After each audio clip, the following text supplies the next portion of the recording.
आजम खान इस वक्त सीतापुर जेल की सलाखों के पीछे बंद हैं और लोकसभा चुनाव में अभी कुछ ही महीनों का वक्त बचा है।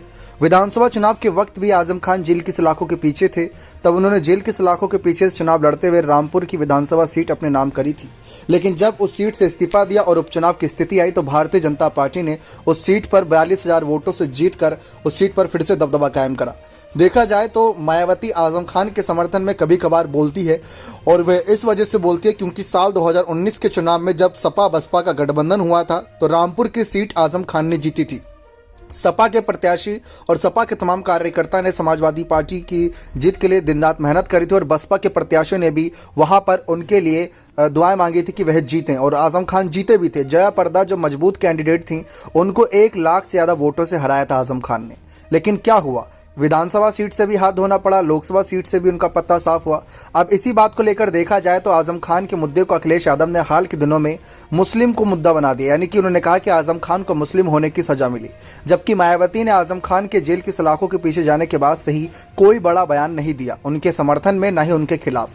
फर्जी जन्म प्रमाण पत्र मामले में आजम खान को जेल की सलाखों के पीछे भेजा गया था। अब ऐसे में लोकसभा चुनाव नजदीक है और लोकसभा चुनाव में आजम खान जैसे मजबूत कैंडिडेट या उनके परिवार का ही मजबूत कैंडिडेट बाजी पलटने के लिए काफी है। लेकिन आजम के साथ तंजीन फातिमा, उनके बेटे अब्दुल्ला आजम तीनों ही जेल की सलाखों के पीछे में बंद हैं। अब ऐसे में सबकी नजर इस बात पर है कि रामपुर से इस बार प्रत्याशी कौन होगा।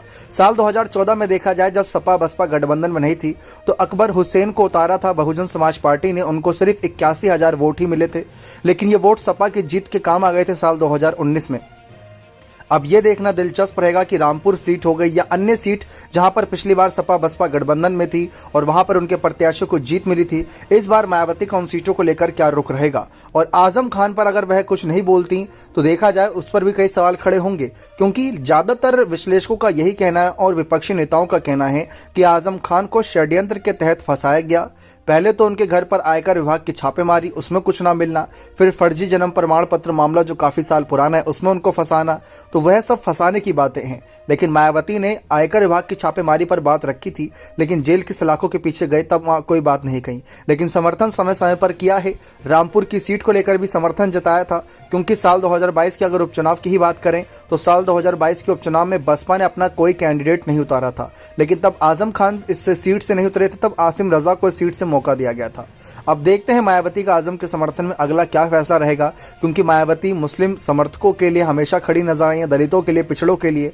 लेकिन इस बार आजम के समर्थन में ज्यादा कुछ बातें नहीं कही, कि कानून की वजह से नहीं कही या फिर मसला कुछ और है। बने रहे चैनल के साथ, बहुत बहुत धन्यवाद।